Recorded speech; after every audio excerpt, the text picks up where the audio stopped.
Kaixo guztioi, gu Jokin, Unai, Joakim eta Jon gara, eta gaurkoan zenbakien munduko ikasa egoera aurkeztuko dizuegu. Plangintza hau Arrasateko Bedoñaberri eskolan egingo da, atxatxela urteko gelan. 2025ko irailaren 15ean jarriko dugu martxan, eta 3 astez luzatuko da. Astean 2 saio egingo dira, guztira 6 saio izango dira. Proiektua lantalde zabal baten lankidetzari esker sortu da. Orientatzailea, matematikako mintegia eta haurreskuntzako tutoreak aritu dira elkarrekin. Helburua, haurrak zenbakien munduan murgiltzea, kantitatearen eta zenbakiaren arteko loturak ulertzen hastea eta guzti hori modu esanguratsuan eta dibertigarrian egitea. Askotan haurrek pentsatzen dute zenbakiak ikastea aspergarria dela, baina jolasa eta sormena baliatuz, ikaskuntza atsegina eta eraginkorra izan daiteke. Hori dela eta jarduera guztiak esperientzia ludiko eta sortzaileetan oinarrituko dira. Haurrek zenbakiak ukitu, marraztu, abestu eta aurkitu egingo dituzte. Matematika arloa landuko da, eta batez ere bigaitasun nagusi, komunikazio eta adierazpena eta ingurunearekiko harremanak. Haurrek egunerokoan zenbakiak entzun arren, askok ez dute haien benetako esanahia ulertzen. Ikasgai honen helburua da zenbakiak modu dibertigarrian eta esanguratsuan ezagutaraztea, jolasa eta esperientzia ludikoak erabiliz. Haurrek zenbakiak aurkitu, ulertu eta eguneroko bizitzarekin lotuko dituzte, taldeka eta binaka lan eginez, bai matematikako gaitasunak, bai harreman sozialak garatuz. Gure ikasgaiarekin lotura estuen duen haurhezkuntzako helburu orokorra 8. da. Trebetasun logiko matematikoak, mugimenduak, keinuak eta erritmoak ikasten hastea eta irakurtzen eta idazten hastea. Helburu horren bidez, haurrak zenbakiak ezagutzen eta kopuruak ulertzen hasiko dira. Hitzak obiektu kopuruekin lotuz, adibidez, 1, 2, 3. Beste helburu batzuk ere badaude, baina gure jardueraren ardatz nagusia hau da. Ikasgai honen helburu didaktiko nagusiak hauek dira. 1. 0tik 20 arteko zenbakiak ezagutzea eta oz erabiltzen hastea. 2. Zenbakiak forma bisual eta fisikoekin lotzea, bai idatziz, plastilina erabiliz, gometxak erabiliz eta bar. 3. Kopurua eta zenbakia erlazionatzen hastea, eta azkenik, zenbakien ordena barneratzea. Helburu hauek lortzeko jarduera ludiko eta manipulatiboak erabiliko dira. Haurrek zenbakien esanahia modu esanguratsuan barnera dezaten. Jakinda funtsezko konpetentziak oso garrantzitsuak direla haurrek era osatu batean garatzeko, esan behar da gure plangintzak 3. konpetentziarekin duela lotura zuzena. Hau da, C. Matematikarako konpetentzia eta zientzia, teknologia eta ingenieritzarako konpetentzia, zenbakiak ulertzea, ordenatzea eta kopuruak neurtzea lantzen direlako. Aldi berean, A. Hizkuntza komunikaziorako konpetentzia ere garatzen da. Haurrek hitzak entzun, abestiak errepikatu eta besteekin komunikatzen ikasten dutelako. Ingurunea ezagutza eta esploratzea alorrean, KE bat konpetentzia espezifikoa landuko da. Haurrek objektuak eta zenbakiak esploratu eta manipulazioaren bidez ezagutuko dituzte. Trebetasun logiko matematikoa garatuz eta gauzen arteko erlazioak ulertzen hasiz.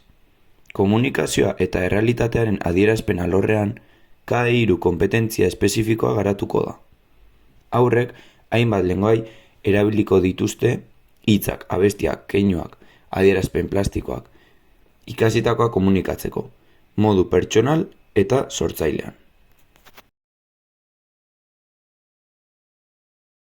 Ikasegoeran landuko diren oinarrizko jakintzak 3 jakintza motetan sailkatzen dira. Kontzeptuak. Haurrek 0-20 arteko zenbakien esanahia eta kopuruekin duten harremana barneratuko dute. Zenbakien ordena eta grafia lantzen hasiko dira, ikusmen eta ukimenaren bidez. Adibidez, irudiak, plastilina, lixasko zenbakiak. Prozedurak. Jarduera praktiko eta jolas dinamikoen bidez, zenbakiekin harreman zuzena izango dute. Abestiak, obiektuak parekatzea, eta zenbakien modelaketa, besteak beste. Balioak. Taldelanean oinarritutako balioak garatuko dira. Entzute aktiboa, txandak errespetatzea, elkarri laguntzea eta materiala partekatzea. Ikuspegi metodologikoa. Plangintza ikuspegi konstruktibistetan oinarrituta dago. Haurrek esperientzietan, jolasean eta interesetan oinarrituta eraiki dezaten ikaskuntza. Fokapen naturalista eta ikuspegi komunikatibo soziala ere kontuan hartzen dira. Haurrek beraien burua eta ingurua aktiboki ulertu eta adieraz dezaten. 3 astetan zehar 6 saio egingo dira eta saio bakoitzeko jarduera bana. Lehen saioko jarduera lizasko zenbakiak du izena. Irakasleak 1-tik 20 bitarteko zenbakiak lizasko paperarekin sortuko ditu. Horrela, ukimenaren bidez, ikaslek zenbakiak eta zenbakien formak barneratuko dituzte. Bigarren saio honetako jardueran, abesti bat ipiniko da, zenbaki kanta bat. 1, 2, 3 kanta, Oskorrirena. Oskorriren 1, 2, 3 abestia bozgorailuetan jarriko du irakasleak, eta horrek abestia entzungo dute. Egunaren amaieran, ikasleek abestia jakingo dute, baita abestiaren bitartez, 20 arte kontatzen. Garapen fasea, irailak 22-tik irailak 28-rako astea izango da. 3. saioko jarduera plastilina moldatuz deitzen da. Irakasleak plastilina zatiak emango dizkio ikaslei, eta irakasleak arbel zurian zenbaki desberdinak idatziko ditu. Ikasleek berriz, irakasleak idatzitako zenbakien forma irudikatu beharko dute plastilinarekin. Eta idatzitako zenbakiak 1-20 bitarteko zenbakiak izango dira. 4. saioko jardueran, gometzak eta zenbakiak du izena. Ikasleak borobilan eseriko dira. Erdigunean 1-tik 20 bitarteko zenbakiak dituen kaxa handi bat jarriko da. Ikasle bakoitzak txandaka kaxatik zenbaki txartel bat aterako du eta ahoz adieraziko du zer zenbaki tokatu zaion. Gainerako ikasleek zenbaki horri dagokion kopurua zenbatzen saiatuko dira, gometzak paper batean itxatziz. Hau da, ateratako zenbaki 12 bada, 12 gometz jarriko dituzte. Amaierako fasea irailak 29-tik urriak 5-teko astera arte izango da. 5. saio honetako jarduera zanbaketa eta ordena du izena. Oraingoan ikasleek 1-tik 20 ordenatu beharko dituzte zenbakiak. Horretarako, 5 taldetan banatuko ditugu ikasleak. Behin hau eginda dugunean, taldeko bakoitza zenbaki bat izango da, eta hauek zenbakien trena egin beharko dute. Hau da, zenbaki txikienetik handienera ordenatu beharko dira. Eta azken saio honetan, 6. saioan, zenbaki altxorraren bila jolasera jolastuko dira. Azkenengo jarduera hau, eskolako jolastokian egingo da. Jolastokian, paperez egindako 20 zenbaki eskutatuko dira. Ikasleak hauek aurkitu beharko dituzte, eta klasera iristerakoan, klaseko paretan itxatxi beharko dituzte zenbaki ordena errespetatuz. Gure ikasegoera, hau da, zenbakien mundua, aurrek zenbakiak modu esanguratsuan eta esperimentazioaren bidez barnera ditzaten diseinatu dugu.